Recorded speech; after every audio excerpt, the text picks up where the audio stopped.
Okay, hello everyone, and welcome back to Common English Mistakes. Don't just learn, improve. So today we're going to look at reported speech, which is something I generally don't like teaching.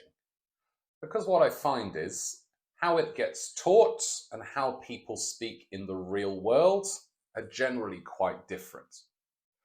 Having said that, we're going to look at what you need to know maybe if you're doing an exam, but then also how you're going to use this in the real world and how you're going to sound natural. But first, let's look at a couple of mistakes people make with reported speech. So just pause the video, try to correct these two sentences. And well done if you said either she said she had to go, or she told me she had to go, and he said he was a doctor, or he told me he was a doctor. And this is the first thing to watch out for. You say, or in the past said, something. You tell or told someone. You can also say something to someone, but it's less common. Also, just watch out for the pronunciation of said. Gonna sound like head, bed, read, said, all the same sound. Also be careful if you're using tell, even though you can tell someone something, you'd never use it with a very short thing. You never say, he told me hello. Just, he said hello, or he said hello to me. And finally, we can also use tell for instructions. Tell someone to do. He told me to close the window. So let's now look at the official rules for reported speech. Generally, the idea that a grammar book will tell you is that you want to go 1/10 backwards. So present to past. I am a doctor. He said he was a doctor. Also present continuous. I'm living in Spain. She said she was living in Spain. And the same for present perfect. To past perfect. I've been to Mexico. He said he had been to Mexico. With the past simple, but also the past continuous, there is some difference in what grammar books and people will tell you. However, Murphy, the Bible, says the same as what I'm about to tell you. Either you can go back 1/10 to the past perfect, but you can just keep it the same. And what I would say here is, if it's a recent thing, we went to the beach at the weekend, just keep it the same. They said they went to the beach at the weekend. Whereas if it's a long time ago, okay, this does make sense to go back to the past perfect. So I lived in Indonesia 10 years ago. He said he had lived in Indonesia 10 years ago.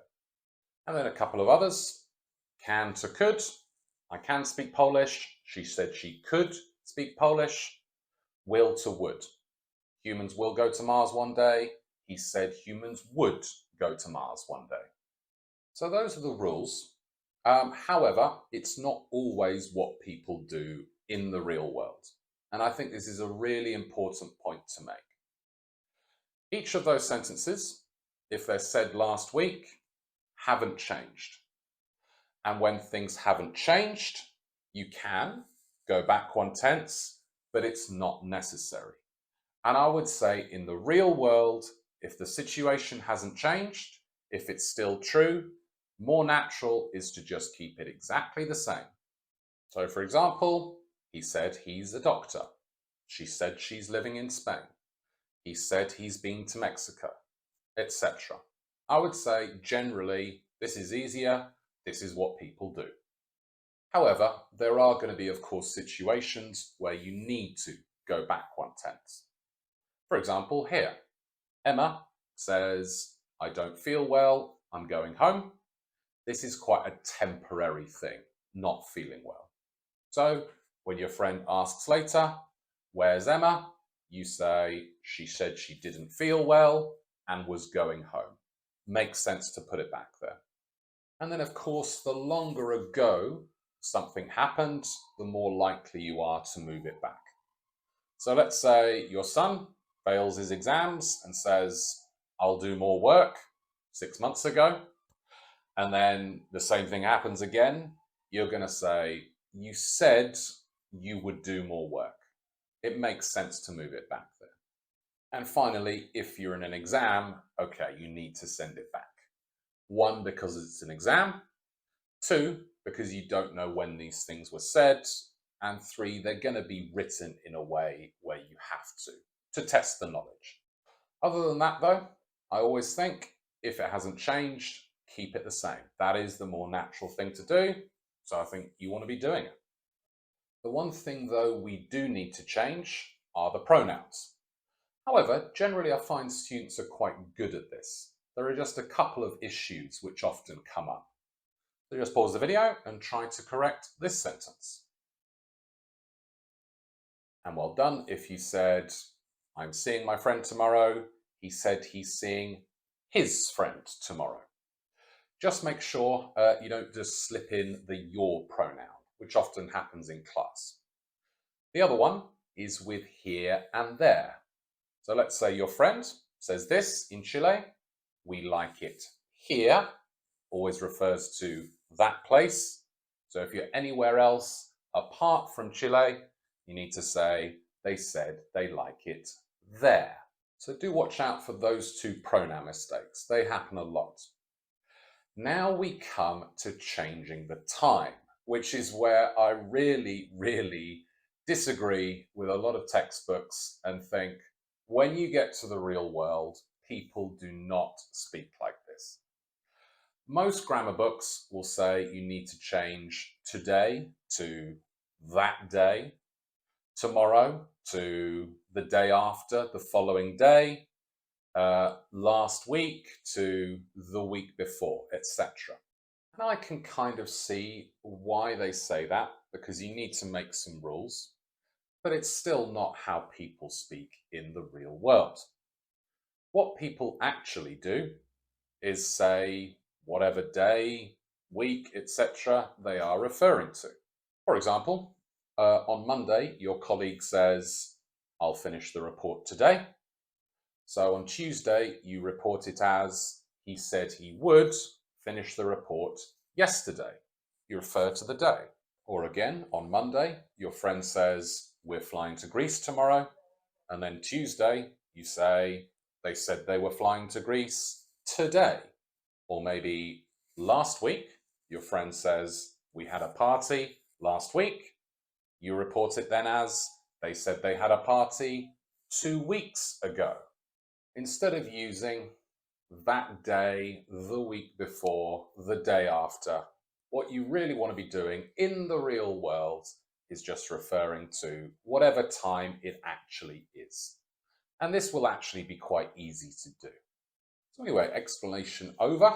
As ever, guys, if you find the video useful, do make sure to like, subscribe, and share the video with anyone else you know who's studying English. Would be much appreciated. Anyway, when you're ready, let's practice and improve. Just pause the video and have a go at these FCE style transformations.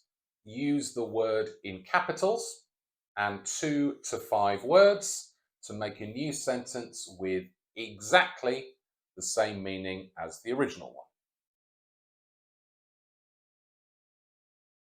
And well done for the first one. If you said, Claire said, Michael had been to the supermarket. For the next one, we've got me, someone, so we need to use the verb tell. Tom told me he had to go. And then well done for the next one. If you said, the teacher said, there was going to be an exam at the end of the course. And finally, this one's an instruction. So John told me not to go swimming after I ate. And finally, today's question, to practice the verb tell. If you got a really good piece of news, who would you tell first? So write your answers in the comments, guys. Interested to know what you've got to say. So that's basically it for today. Main things to remember are, say something, tell someone. The general rule is to go 1/10 back.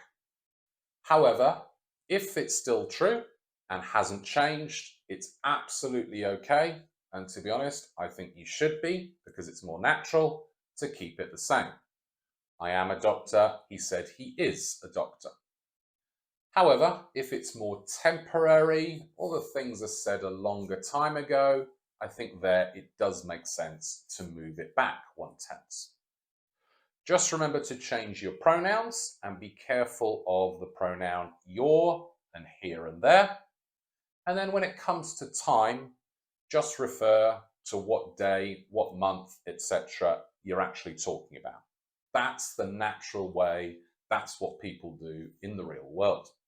Other than that, we'll return to this to look at reporting or speech verbs and some more specific rules in the next video. So until then, see ya.